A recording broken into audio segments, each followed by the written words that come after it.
안녕하세요. 아까 소개 받은 와이남미디어 이민석이라고 합니다. 오늘 제가 다루려고 하는 주제는 서사보다 재미, 장르보다 가치라고 이제 달았는데요.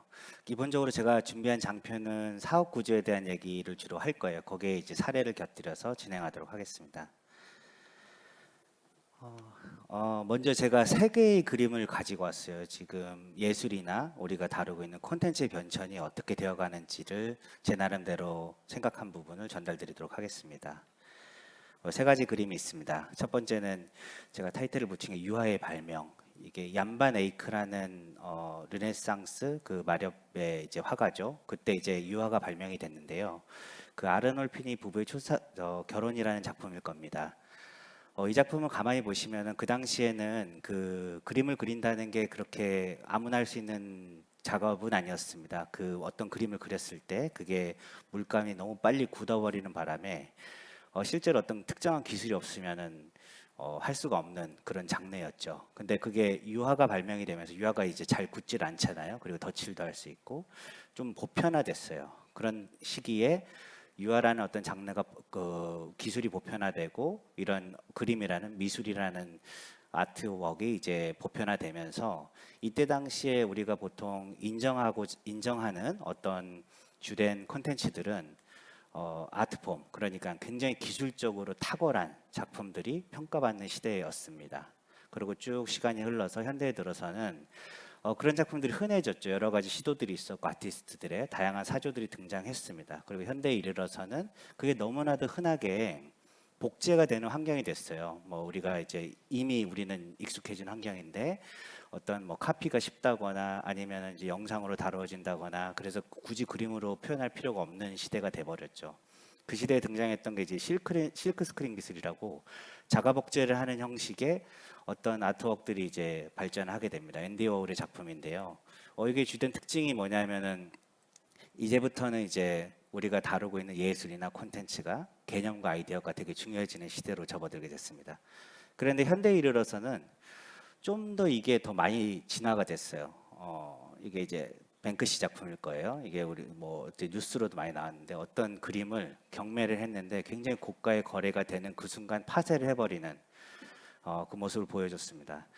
이게 뭐 어떻게 행위 예술이나 뭐 어떤 뭐 개념 미술로 받아들일 수 있겠지만 이 뱅크시의 작품이 현대의 우리 콘텐츠를 정확하게 반영하고 있다고 저는 생각합니다. 이거는 아트 그 자체가 중요한 게 아니고 콘텐츠 그 자체가 중요한 게 아니고 이 콘텐츠를 경험하고 공감하는 그 향유하는 그 과정이 중요하다는 것을 암시해주고 있거든요. 우리 흔히 MZ 세대들은 이걸 소비합니다. 그러니까 콘텐츠 그 자체가 아니라 콘텐츠를 경험하고 공감하는 그 과정을 말합니다. 이때부터는 만드는 사람의 해석력이 더 중요해져요. 어떤 중요한 본질이 된 어떤 콘텐츠보다는 그걸 어떻게 다루어낼 것인가. 그리고 그거를 소비해가는 팬들과의 공감대가 정말 중요해지죠. 팬덤이라는 단어가 중요해지는 시대가 옵니다. 쭉 보시면은 과거에는 이제 장르라는 브랜드 그걸 중시했고 가면 갈수록 그게 스토리 IP화 돼서 이제 장르와 브랜드를 뛰어넘어서 융합되기 시작합니다. 근데 현대에 이르러서는 그런 스토리 IP조차도 다양하게 해석되어지고 다양하게 기획되어지면서 널리 퍼뜨려지게 됩니다. 그걸 이제 메타버스 시대가 도래를 하게 된 거죠. 이거를 어떤 우리가 다루는 저작권도 다양하게 해석되어지고 기획되어지면서 원천 IP를 그대로 유지한 채 흔히 얘기하는 북캐릭터라고 하죠. 다양하게 그리고 다르게 해석되어지는 것들이 팔려나가기 시작합니다. 이런 새로운 저작권 시장의 등장, 라이선싱 시장의 등장을 이제 NFT라고 이제 보통 표현을 하지요. 이때가 되면은 그 정말 중요한 거는 우리가 다루는 스토리 자체도 세계관과 캐릭터가 더 중요합니다. 본질적 내용보다는 그게 얼마나 많은 팬덤과 충성도를 확보했는가가 더 중요해지는 시대가 도래하게 됩니다. 제가 속해 있는 산업종은 이제 영상 분야입니다. 영상 분야에서 요즘 가장 핫한 그 트렌드는 OTT인데요. 그 OTT라는 것도 아까 앞서 설명한 거에 시대상을 반영하고 있다고 생각을 합니다. 우리가 흔히 OTT 하면 넷플릭스 뭐 예를 들면 뭐 티빙이나 그 웨이브나 그런 것들을 이제 떠올릴 수 있을 텐데요. 저는 개념적으로 봤을 때 이게 뭐 일반적인지는 모르겠지만 유튜브나 네이버 웹툰, 카카오 페이지처럼 만화를 서비스하는 것도 모두 OTT라고 생각을 합니다. 이게 이제 기존과는 다른 게 기존은 어떤 플랫폼에서 소비자들을 모아놓고 서비스를 하고 그걸 사가는 VOD 형태의 서비스입니다. 그러니까 이제 소비자들이 요구하는 제품을 하고 소비자가 사가는 형태죠. 근데 지금의 OTT 시장은 소비자를 가둬놔요. 일단 구독을 시켜놓고 거기에 필요한 소비자들이 요구하는 것들을 계속 끊임없이 이제 서비스를 하는 겁니다. 그 모습을 유지하기 위해서 계속 오리지널을 계속 만들어내야 되는 거죠. 근데 오리지널 만드는데 새로운 오리지널 만들려면 굉장히 빠른 주기로 생산을 해야 되잖아요. 그러기가 어렵기 때문에 IP 프랜차이즈라고 히트한 오리지널의 시리즈 형태가 이제 활성화되게 되는 겁니다. 그리고 무엇보다도 실패 확률을 줄여야 되기 때문에 소비자의 취향 데이터를 고스란히 반영을 해내서 이제 그 콘텐츠를 제작하는 작법들이 이제 활발해지게 되는 거죠. OTT 시장은 허가나 면허가 필요 없습니다. 뭐 퍼블릭망을 이용해서 서비스를 제공하는 거기 때문에 자본과 기술이 있다면 누구든지 가능하고, 다만 기존과는 다른 점이 있다면 기존에는 이제 서비스하는 CP 쪽에서 편성의 전략을 가지고 소비자한테 다가갔다면 일방적 편성 죽었다 깨도 할 수 없습니다. 소비자의 니즈를 반영해내서 이제 만들어야 되는 상황이 도래하게 됐습니다. 저희 회사도 최근에 유튜브를 기반으로 한 채널 비즈니스를 하고 있었는데요. 독자적인 이제 플랫폼, 거창하게言う플랫폼인데 이제 우리 고객들한테 필요로 하는 서비스들을 제공할 만한 어떤 공간을 창출해 냈고요. 거기서 이제 커머스나 저희 콘텐츠, 세부 콘텐츠들을 서비스하는 전략을 취하기로 했습니다. 이처럼 이제 향후 이제 콘텐츠 비즈니스를 하는 사람들은 자사의 유통 채널을 무조건 확보를 해야 되는 시대가 도래를 했습니다. 보통 이제 OTT 콘텐츠, 이런 콘텐츠 기업들은 이제 과거에는 주로 이제 편성 채널과 프로덕션으로 나눌 수 있습니다. 제작을 하는 쪽이요. 그리고 이제 기본적으로는 뭐 하청을 주고 외주를 하는 관계였었는데요. 앞으로는 그게 두 가지로 분화될 것 같습니다. 크게 봤을 때는 제작 네트워크를 기반으로 한 스튜디오와 부티크 프로덕션을 나누는데요. 부티크 프로덕션은 개념이 그냥 한 기획, 좋은 기획들을 계속 생산을 해내는 프로덕션이라고 생각하시면 되고요. 일반적인 제작사 모델이라고 볼 수 있습니다. 근데 스튜디오는 자사의 마케팅 유통 채널을 가지고 있고 제작 파이프라인도 내부에 보유하고 있고, 근데 그 제작 파이프라인이 다양한 형태로 이제 깔려 있는 거죠. 과거 이제 스튜디오 드래곤 같은 유형은 드라마 작가님, 연출님이 있는 어떤 제작사들을 되게 많이 보유를 하고 있다거나, 그런데 뭐 카카오 같은 경우는 그게 다장르로 되어 있고 멀티 장르로 되어 있고, 그런 식으로 제작 파이프라인이 있고 자사의 플랫폼이 있거나 뭐 유튜브가 있거나 아니면 독자적인 편성 채널이 있거나 그런 식으로, 아니면 뭐 자사가 확보하고 있는 어떤 스타 탤런트나 팬덤 기반 어떤 IP를 보유하고 있거나, 그런 식으로 이제 마케팅 유통 채널을 가지면서 스스로 선제적으로 투자를 하고 나중에 회수해가는 그림으로 IP를 갖게 되는 회사의 형태가 이제 스튜디오라고 할 수 있습니다. 저희는 이제 쇼폼 드라마를 기반으로 한 스튜디오라고 볼 수 있고요. 이처럼 이제 영상 회사들이 이제 스튜디오 유형으로 가고 있는데, 그랬을 때 이제 저희가 아까 얘기한 것처럼 OTT 환경과 이런 스튜디오 제작 모델이 활성화됐을 때 정말 중요한 거는 빠른 속도로 소비자들한테 이게 어필 가능한 콘텐츠인지를 확인해 볼 필요가 있는 겁니다. 그래서 최근에 이제 웹소설이나 웹툰 쪽에서 이제 리메이크가 되거나 확장형 모델들이 많이 나오고 있습니다. 성공 모델로는 그 보통 노블 코믹스라고 부르죠. 이제 소설에서부터 출발해서 이제 웹툰화돼서 성공시키고, 그리고 이제 영화나 드라마로 가는 모델이 있는데, 이 경우에는 이제 소설을 웹툰화 시켰을 때 그대로 유료 구독이 성립이 되기 때문에 그 앞단에서 수익 모델을 충분히 만들어낼 수 있습니다. 다만 이제 이쪽 시장에서의 장르가 보통 우리가 극화하기 어려운 장르가 많아요. 그러니까 되게 재미는 있는데 뭐 극으로 만들긴 좀 구조적으로 좀 어려운 부분이 많아서 이거를 드라마나 영화로 하기에 굉장히 난해한 부분이 있어서 그 사례가 많지는 않습니다. 뭐 예를 들자면 김비서가 왜 그럴까 같은 경우는 되게 성공 사례인데요. 이렇게 좀 말랑한 형태의 로맨스 극은 많지 않고 보통 나 혼자만 레벨업처럼 굉장히 블록버스터 형태의 작품들이 많습니다. 이런 거를 이제 구현해내기 위해서는 애니메이션이라는 어떤 장르의 도움이 필요로 할 것 같고요.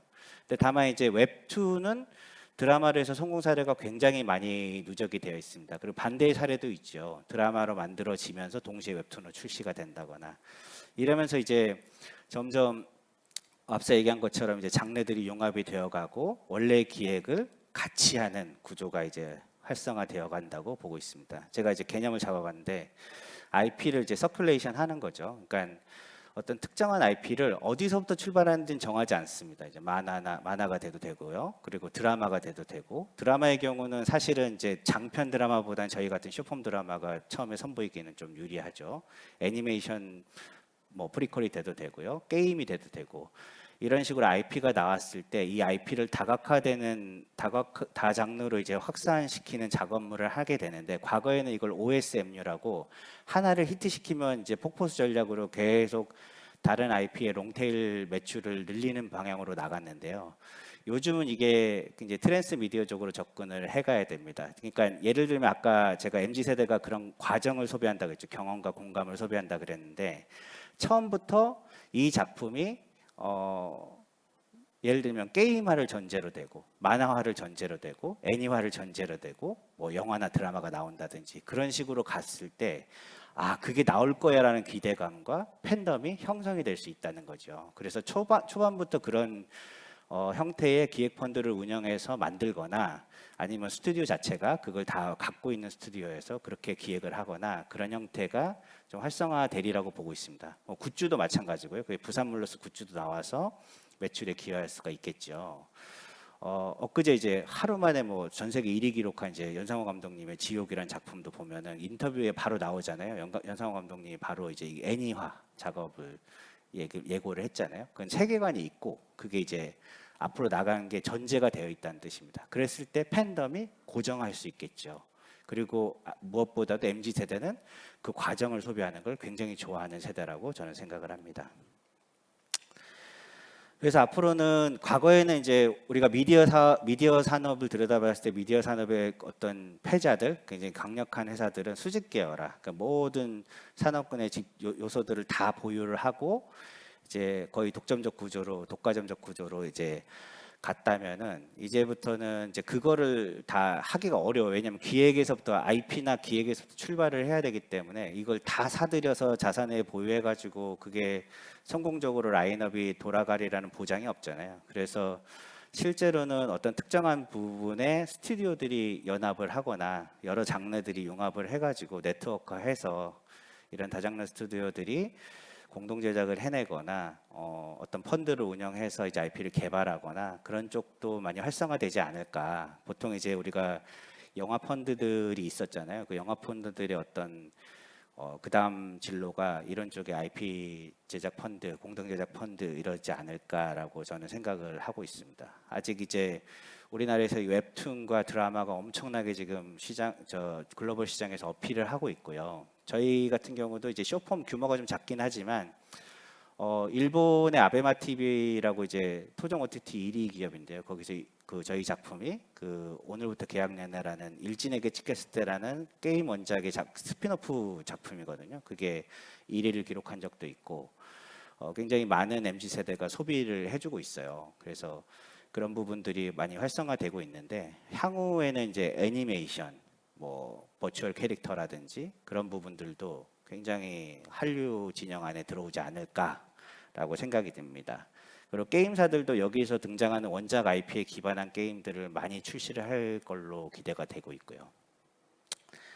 그래서 초기부터 저희도 요즘 그런 기획을 많이 하고 있습니다. 게임사하고 사전에 공유를 해서 이제 IP를 개발한다든지, 그러면서 이제 드라마성도 좀 더 게이미피케이션을 좀 가미를 해가지고 구조화된 이제 스토리를 뱉는다든지, 그리고 웹툰하고의 그 교류는 굉장히 활발하죠. 웹툰 원작을 가지고 만들고 저희 걸 웹툰화 시키고 그런 작업들은 많이 하고 있고요.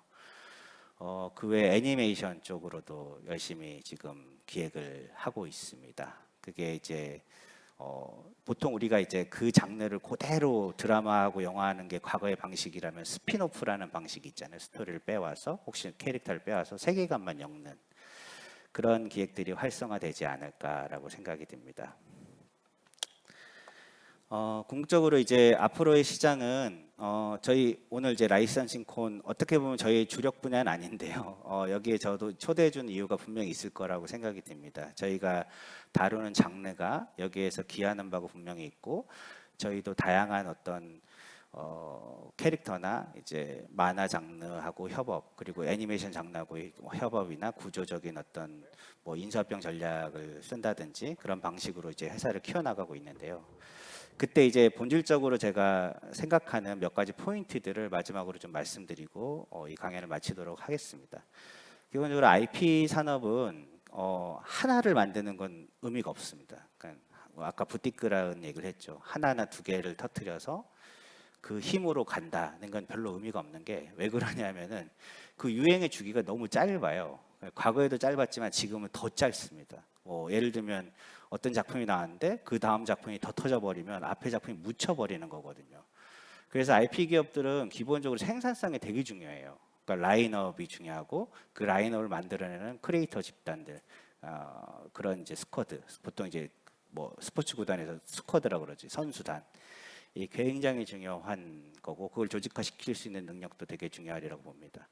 그들이 창출해낸 IP가 돈을 벌어서 이제 회사가 운영이 되게끔 한 생산성도 물론 중요하고요. 이 부분은 단기간에 도달하기는 좀 어려운 부분이 있지만, 그리고 저희가 이제 숏폼에서 시작해서 롱폼까지 지향을 하고 있는데 이런 것처럼 어떤 특정한 IP가 확장을 해나갈 수 있는 전략도 정말 중요합니다. 이 세 가지를 다 쥐고 있어야 IP 산업이 돌아간다고 볼 수 있고요. 이걸 잘 해내려면 크리에이터 그 자체, 감독님, 작가님, 뭐 아니면 뭐 애니메이터 그런 분도 중요하지만 조율해내는 프로듀서 역할이 정말 중요하다고 생각해요.